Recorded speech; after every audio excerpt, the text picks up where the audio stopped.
Estimado público asistente, nos complacemos en anunciar la segunda llamada. Segunda. Hola, hola. Muy buenos días, tardes, noches, madrugadas. Quien quiera que sea que se encuentre al otro lado escuchando.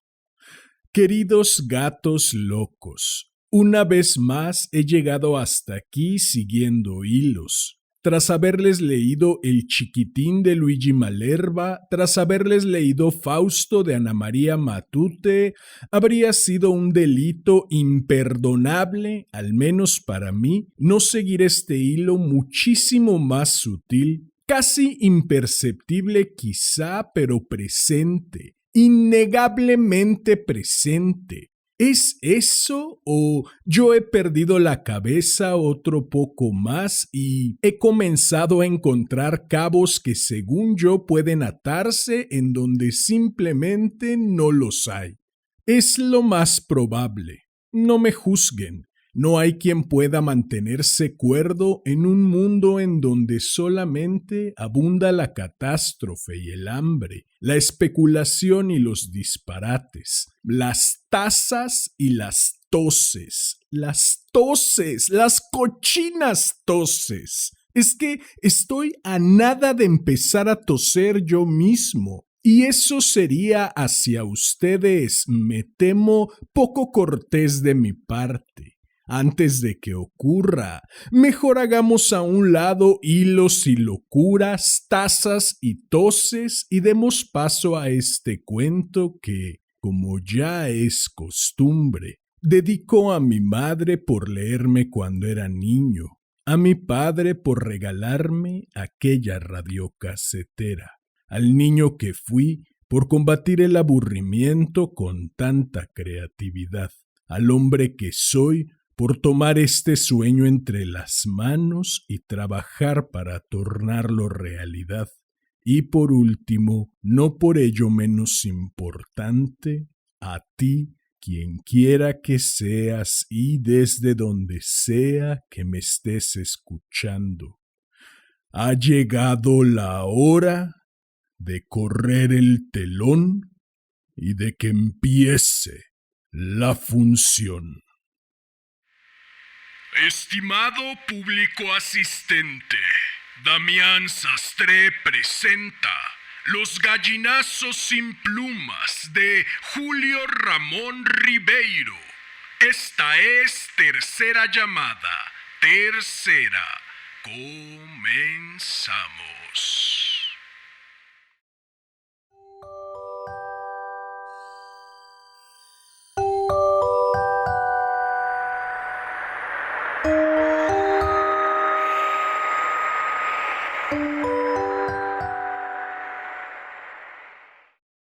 A las 6 de la mañana la ciudad se levanta de puntillas y comienza a dar sus primeros pasos. Una fina niebla disuelve el perfil de los objetos y crea como una atmósfera encantada. Las personas que recorren la ciudad a esta hora parece que están hechas de otra sustancia, que pertenecen a un orden de vida fantasmal. Las beatas se arrastran penosamente hasta desaparecer en los pórticos de las iglesias. Los noctámbulos, macerados por la noche, regresan a sus casas envueltos en sus bufandas y en su melancolía. Los basureros inician por la avenida Pardo su paseo siniestro, armados de escobas y de carretas. A esta hora se ve también obreros caminando hacia el tranvía, policías bostezando contra los árboles, canillitas morados de frío, sirvientas sacando los cubos de basura. A esta hora, por último, como a una especie de misteriosa consigna, aparecen los gallinazos sin plumas. A esta hora el viejo don Santos se pone la pierna de palo y sentándose en el colchón comienza a berrear. ¡A levantarse, Efraín, Enrique! ¡Ya es hora! Los dos muchachos corren a la acequia del corralón, frotándose los ojos legañosos. Con la tranquilidad de la noche, el agua se ha remansado y en su fondo transparente se ven crecer hierbas y deslizarse ágiles infusorios. Luego de enjuagarse la cara, coge cada cual su lata y se lanzan a la calle.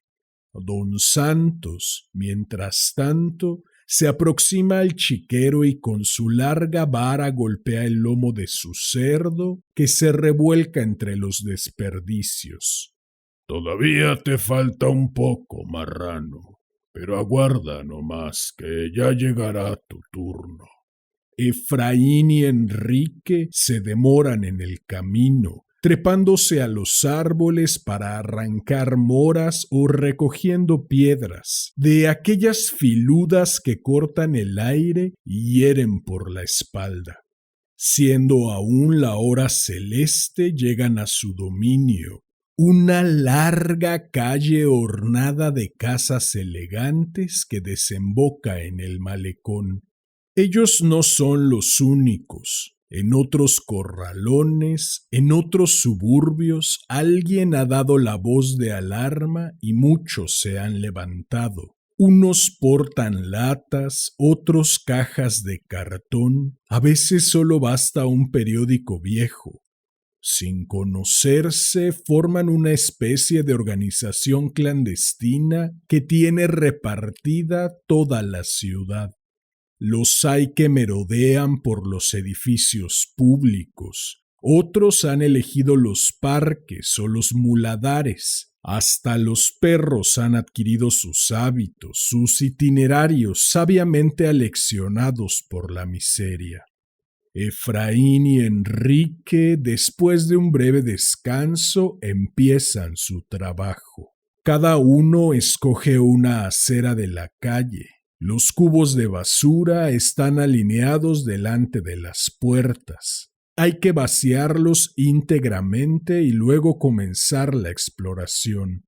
Un cubo de basura es siempre una caja de sorpresas. Se encuentran latas de sardinas, zapatos viejos, pedazos de pan, pericotes muertos, algodones inmundos. A ellos solo les interesan los restos de comida. En el fondo del chiquero, Pascual recibe cualquier cosa y tiene predilección por las verduras ligeramente descompuestas. La pequeña lata de cada uno se va llenando de tomates podridos, pedazos de cebo, extrañas salsas que no figuran en ningún manual de cocina. No es raro, sin embargo, hacer un hallazgo valioso. Un día Efraín encontró unos tirantes con los que fabricó una honda. Otra vez una pera casi buena que devoró en el acto. Enrique, en cambio, tiene suerte para las cajitas de remedios, los pomos brillantes, las escobillas de dientes usadas y otras cosas semejantes que colecciona con avidez. Después de una rigurosa selección, regresan la basura al cubo y se lanzan sobre el próximo. No conviene demorarse mucho porque el enemigo siempre está al acecho. A veces son sorprendidos por las sirvientas y tienen que huir dejando regado su botín, pero con más frecuencia es el carro de la baja policía el que aparece, y entonces la jornada está perdida. Cuando el sol asoma sobre las lomas, la hora celeste llega a su fin, la niebla se ha disuelto. Las beatas están sumidas en éxtasis, los noctámbulos duermen, los canillitas han repartido los diarios, los obreros trepan a los andamios, la luz desvanece el mundo mágico del alba, los gallinazos sin plumas han regresado a su nido. Don Santos los esperaba con el café preparado. A ver, ¿qué cosa me han traído? Husmeaba entre las latas y si la provisión estaba buena, hacía siempre el mismo comentario. Pascual tendrá banquete hoy día. Pero la mayoría de las veces estallaba. ¡Idiotas! ¿Qué han hecho hoy día? Se han puesto a jugar seguramente. Pascual se morirá de hambre. Ellos huían hacia el emparrado con las orejas ardientes de los pescozones, mientras el viejo se arrastraba hasta el chiquero. Desde el fondo de su reducto el cerdo empezaba a gruñir. Don Santos le aventaba la comida. Mi pobre Pascual, hoy día te quedarás con hambre por culpa de estos zamarros. Ellos no te engríen como yo. Habrá que zurrarlos para que aprendan. Al comenzar el invierno, el cerdo estaba convertido en una especie de monstruo insaciable. Todo le parecía poco y don Santos se vengaba en sus nietos del hambre del animal. Los obligaba a levantarse más temprano, a invadir los terrenos ajenos en busca de más desperdicios. Por último, los forzó a que se dirigieran hasta el muladar que estaba al borde del mar. Allí encontrarán más cosas. Será más fácil, además, porque todo está junto. Un domingo, Efraín y Enrique llegaron al barranco. Los carros de la baja policía, siguiendo una huella de tierra, descargaban la basura sobre una pendiente de piedras. Visto desde el malecón, el muladar formaba una especie de acantilado oscuro y humeante, donde los gallinazos y los perros se desplazaban como hormigas. Desde lejos, los muchachos arrojaron piedras para espantar a sus enemigos. El perro se retiró aullando. Cuando estuvieron cerca, sintieron un olor nauseabundo que penetró hasta sus pulmones. Los pies se les hundían en un alto de plumas, de excrementos, de materias descompuestas o quemadas. Enterrando las manos, comenzaron la exploración. A veces, bajo un periódico amarillento, descubrían una carroña devorada a medios.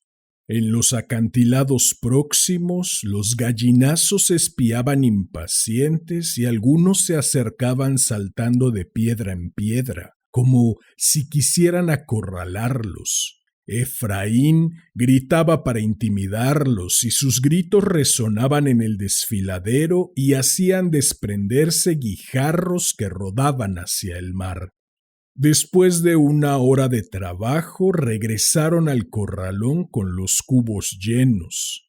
¡Bravo!, exclamó don Santos. Habrá que repetir esto 2 o 3 veces por semana. Desde entonces, los miércoles y los domingos, Efraín y Enrique hacían el trote hasta el muladar.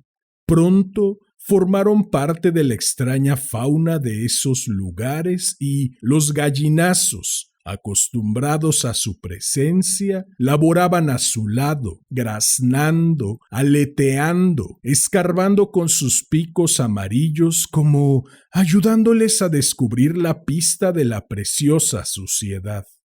Fue al regresar de una de esas excursiones que Efraín sintió un dolor en la planta del pie. Un vidrio le había causado una pequeña herida. Al día siguiente tenía el pie hinchado, no obstante lo cual prosiguió su trabajo. Cuando regresaron no podía casi caminar, pero don Santos no se percató de ello, pues tenía visita. Acompañado de un hombre gordo que tenía las manos manchadas de sangre, observaba el chiquero.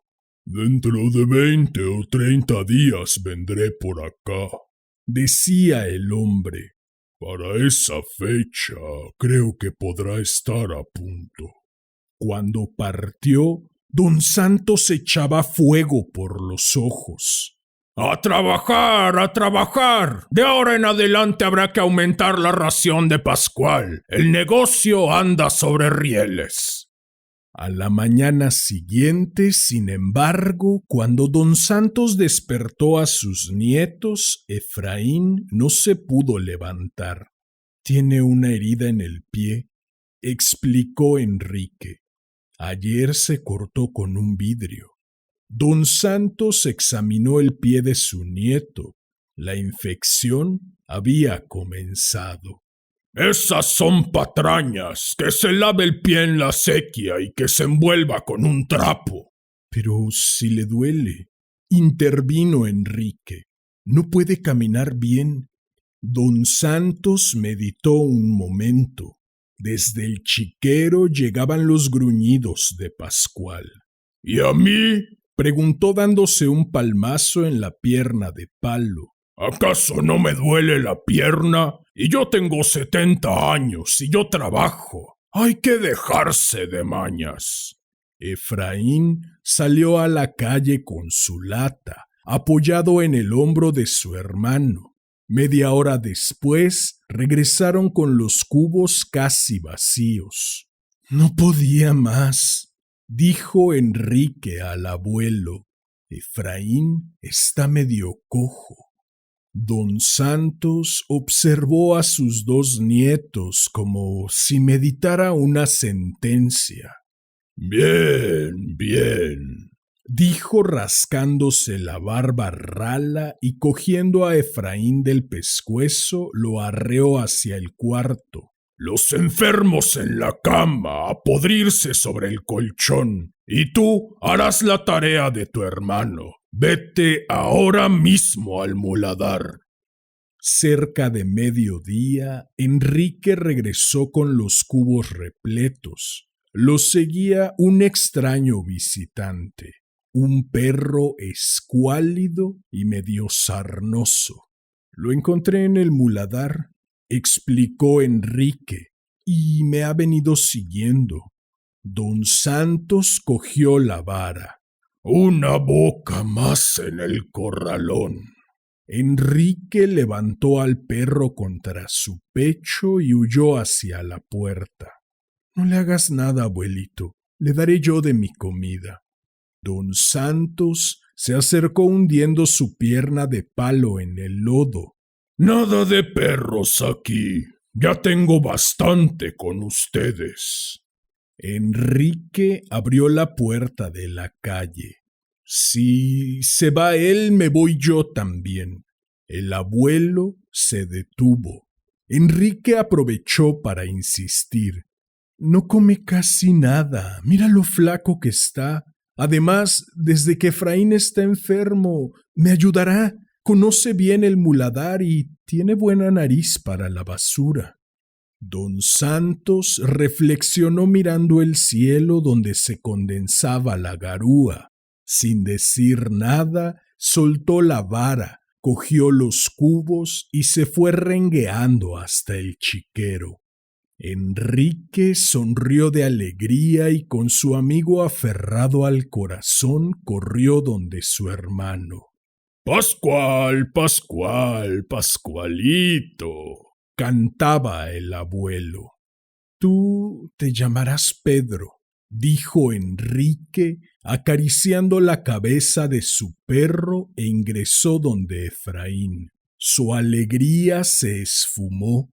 Efraín, inundado de sudor, se revolcaba de dolor sobre el colchón.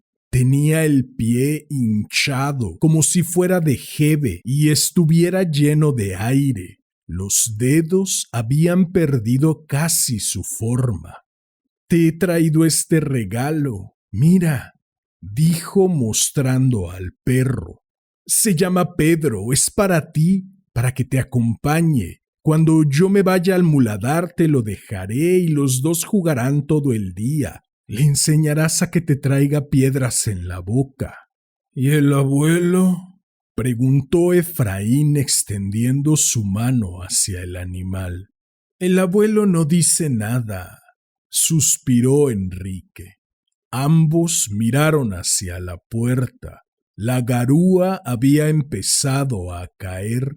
La voz del abuelo llegaba. Pascual, Pascual, Pascualito.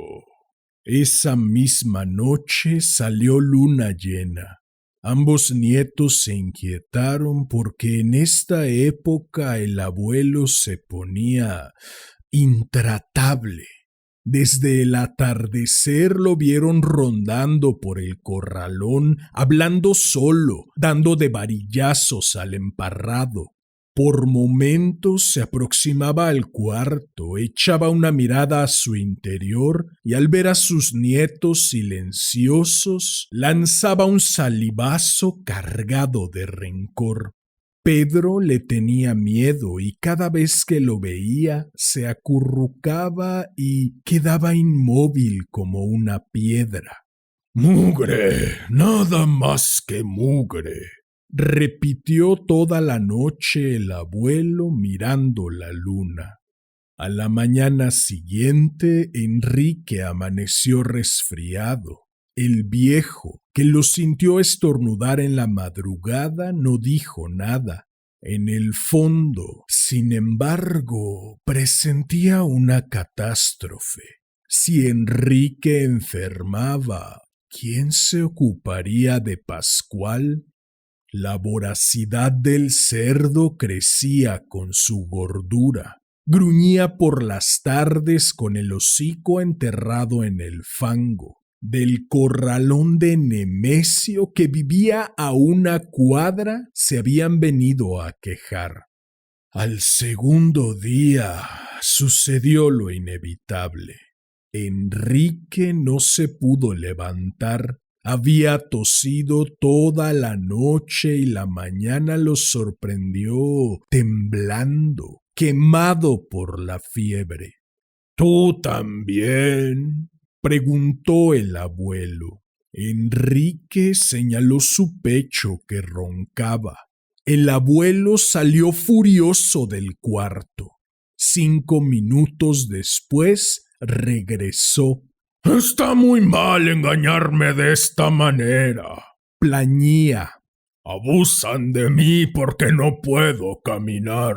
Saben bien que soy viejo, que soy cojo. De otra manera los mandaría al diablo y me ocuparía yo solo de Pascual. Efraín se despertó quejándose y Enrique comenzó a toser. Pero no importa, ya me encargaré de él. Ustedes son basura, nada más que basura. Unos pobres gallinazos sin plumas. Ya verán cómo les saco ventaja. El abuelo está fuerte todavía, pero eso sí, hoy no habrá comida para ustedes. No habrá comida hasta que no puedan levantarse y trabajar. A través del umbral lo vieron levantar las latas en vilo y volcarse en la calle. Media hora después regresó aplastado. Sin la ligereza de sus nietos, el carro de la baja policía lo había ganado. Los perros, además, habían querido morderlo. ¡Pedazos de mugre! Ya saben, se quedarán sin comida hasta que no trabajen. Al día siguiente, trató de repetir la operación, pero tuvo que renunciar. Su pierna de palo había perdido la costumbre de las pistas de asfalto, de las duras aceras, y cada paso que daba era como un lanzazo en la ingle. A la hora celeste del tercer día, quedó desplomado en su colchón sin otro ánimo que para el insulto. «Si se muere de hambre», gritaba, «será por culpa de ustedes». Desde entonces empezaron unos días angustiosos, interminables. Los tres pasaban el día encerrados en el cuarto, sin hablar, sufriendo una especie de reclusión forzosa. Efraín se revolcaba sin tregua. Enrique tosía.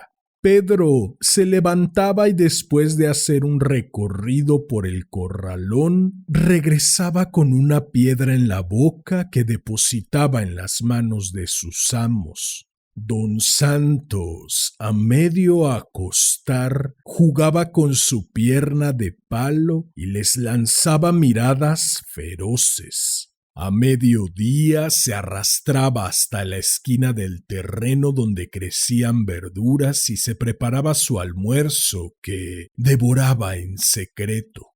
A veces aventaba a la cama de sus nietos alguna lechuga o una zanahoria cruda con el propósito de excitar su apetito, creyendo así hacer más refinado su castigo. Efraín ya no tenía fuerzas para quejarse. Solamente Enrique sentía crecer en su corazón un miedo extraño, y al mirar a los ojos del abuelo creía desconocerlo, como si ellos hubieran perdido su expresión humana. Por las noches, cuando la luna se levantaba, cogía a Pedro entre sus brazos y lo aplastaba tiernamente hasta hacerlo gemir. A esa hora el cerdo comenzaba a gruñir y el abuelo se quejaba como si lo estuvieran ahorcando. A veces se ceñía la pierna de palo y salía al corralón. A la luz de la luna, Enrique lo veía ir 10 veces del chiquero a la huerta, levantando los puños, atropellando lo que encontraba en su camino. Por último, reingresaba en su cuarto y se quedaba mirándolos fijamente, como si quisiera hacerlos responsables del hambre de Pascual. La última noche de luna llena, nadie pudo dormir. Pascual lanzaba verdaderos rugidos. Enrique había oído decir que los cerdos, cuando tenían hambre, se volvían locos como los hombres. El abuelo permaneció en vela, sin apagar siquiera el farol. Esta vez no salió al corralón ni maldijo entre dientes. Hundido en su colchón, miraba fijamente la puerta.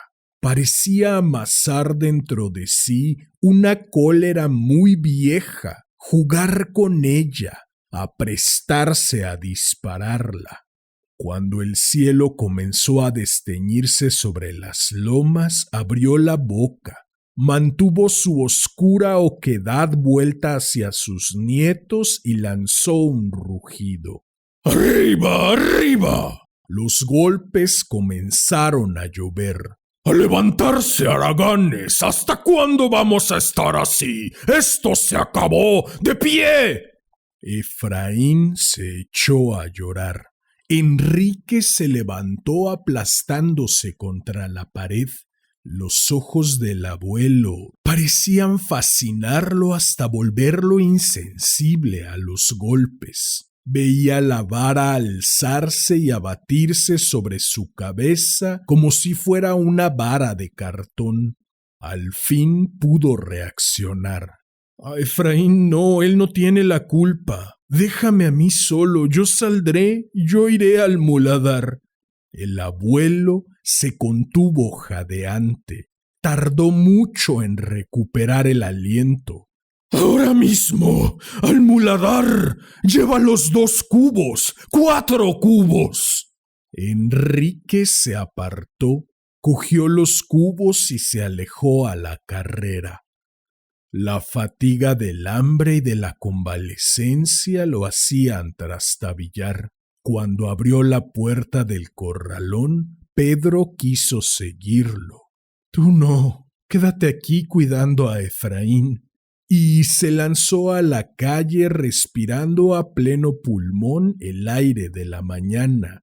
En el camino comió hierbas, estuvo a punto de mascar la tierra. Todo lo veía a través de una niebla mágica. La debilidad lo hacía ligero, etéreo, volaba casi como un pájaro. En el muladar se sintió un gallinazo más entre los gallinazos. Cuando los cubos estuvieron rebosantes, emprendió el regreso. Las beatas, los noctámbulos, los canillitas descalzos, todas las secreciones del alba comenzaban a dispersarse por la ciudad. Enrique, devuelto a su mundo, caminaba feliz entre ellos, en su mundo de perros y fantasmas, tocado por la hora celeste. Al entrar al corralón, sintió un aire opresor, resistente, que le obligó a detenerse. Era como si allí, en el dintel, terminara un mundo y comenzara otro fabricado de barro, de rugidos, de absurdas penitencias.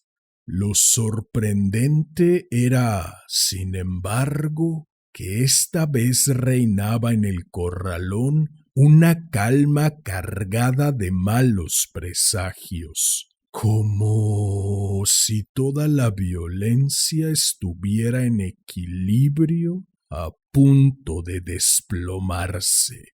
El abuelo, parado al borde del chiquero, miraba hacia el fondo. Parecía un árbol creciendo desde su pierna de palo.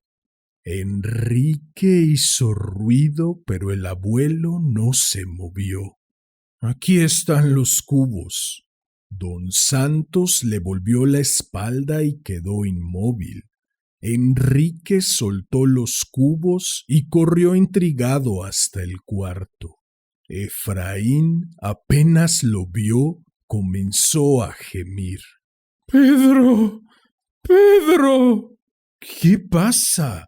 Pedro ha mordido al abuelo. El abuelo cogió la vara. Después lo sentí aullar.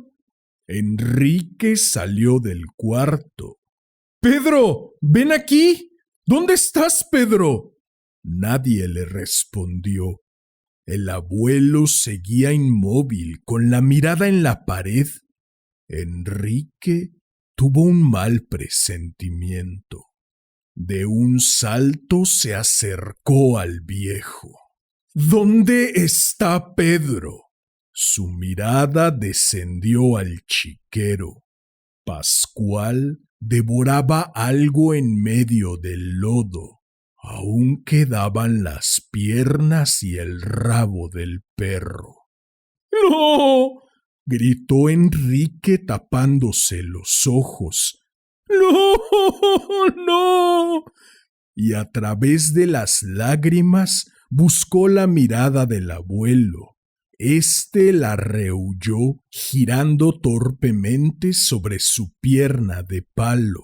Enrique comenzó a danzar en torno suyo, prendiéndose de su camisa, gritando, pataleando, tratando de mirar sus ojos, de encontrar una respuesta. ¿Por qué has hecho eso? ¿Por qué? El abuelo no respondía. Por último, impaciente, dio un manotón a su nieto que lo hizo rodar por la tierra. Desde allí, Enrique observó al viejo que, erguido como un gigante, miraba obstinadamente el festín de Pascual. Estirando la mano, encontró la vara que tenía el extremo manchado de sangre. Con ella se levantó de puntillas y se acercó al viejo. ¡Voltea!, gritó. ¡Voltea! Cuando don Santos se volvió, divisó la vara que cortaba el aire y se estrellaba contra su pómulo. ¡Toma! chilló Enrique y levantó nuevamente la mano, pero súbitamente se detuvo, temeroso de lo que estaba haciendo, y lanzando la vara a su alrededor, miró al abuelo casi arrepentido.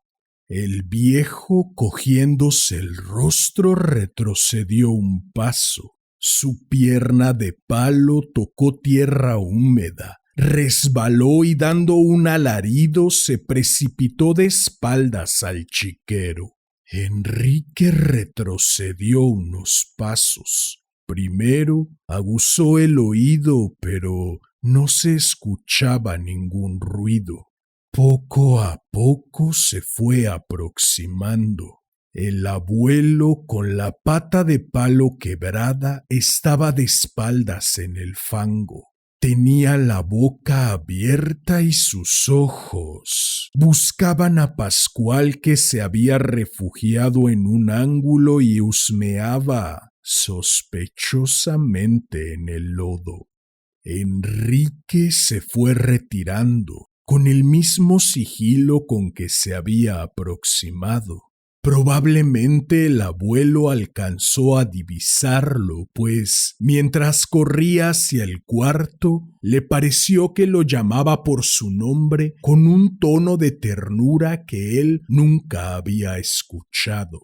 A mí, Enrique, a mí. ¡Pronto!, exclamó Enrique precipitándose sobre su hermano. ¡Pronto, Efraín! El viejo se ha caído al chiquero. Debemos irnos de acá. ¿A dónde?, preguntó Efraín. A donde sea, al muladar, donde podamos comer algo, donde los gallinazos. No me puedo parar. Enrique cogió a su hermano con ambas manos y lo estrechó contra su pecho. Abrazados hasta formar una sola persona, cruzaron lentamente el corralón.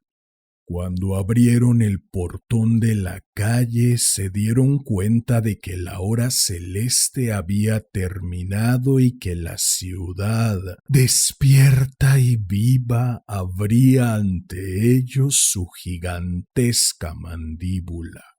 Desde el chiquero llegaba el rumor de una batalla.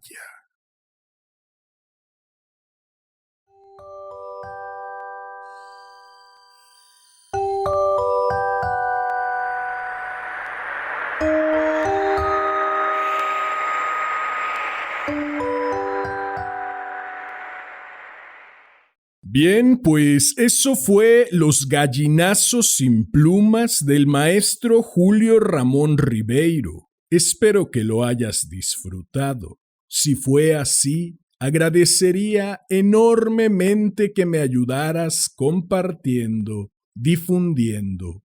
Entonces, ¿qué? ¿Estoy enloqueciendo o realmente los personajes presentes en Fausto y los retratados en Los gallinazos sin plumas parecen estar hechos de la misma sustancia? Parecen pertenecer todos ellos a un orden de vida fantasmal, citando al maestro Ribeiro. Tras estos dos retratos cargados de toses, de carencia y de crudeza, no es de extrañar entonces que el chiquitín no esté nada contento. ¿No les parece? No pretendo ser moralino. No obstante, tampoco puedo permitirme ser hipócrita. No sé ustedes, pero yo estoy muy agradecido de poder dar voz a los personajes y después cerrar el libro, quitarme los audífonos, apagar el micrófono, cerrar el editor de audio, apagar la computadora e irme a dormir en una cama mullida, bajo un techo estable, sabiendo que, por angas o por mangas, mañana no tendré que pasar hambre, no tendré que pasar frío, no tendré que ser una niña desamparada que colecciona estrellas caídas, un gato muy feo y muy flaco mayando como recién nacido. un viejo moribundo empujando un organillo destemplado, un gallinazo sin plumas revoloteando en los muladares, un abuelo con pata de palo amargado e incapaz de valerse por sí mismo, un perro escuálido y medio sarnoso que algún día será devorado por un cerdo enloquecido por el hambre. Menos aún el mismo cerdo dispuesto a comerse a quien cruce su camino. No sé ustedes, pero yo estoy muy agradecido de que una de mis mayores preocupaciones en la vida sea, por patético o mediocre que pueda sonar, encontrar cuentos nuevos cada semana para compartirlos con ustedes. Y digo patético y mediocre porque, a decir verdad, tampoco le veo mucho mérito al hecho innegable de que lo primordial que me diferencia de estos personajes, por fortuna para mí, por infortunio para ellos, es que cuando yo era un chiquitín, aunque nada contento, tuve la enorme fortuna de nacer de este y no de aquel otro lado de la realidad, de nacer de este y no de aquel otro lado de las letras. Creo que sí, creo que he perdido la cabeza otro poco más.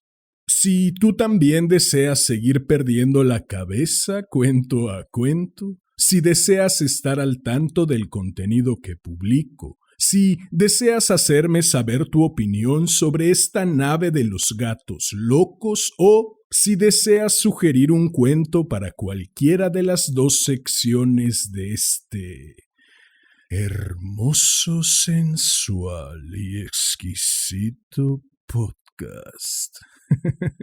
Puedes buscarme en Facebook como Damián Sastre, en Instagram como @CasiDiarioDeUnLoco y en YouTube como Casi Diario de un Loco TV, TE_VE.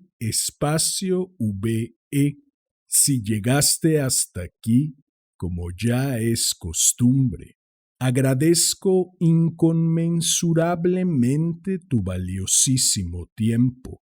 Recibe un enorme abrazo. Ten una excelente vida y hasta la próxima.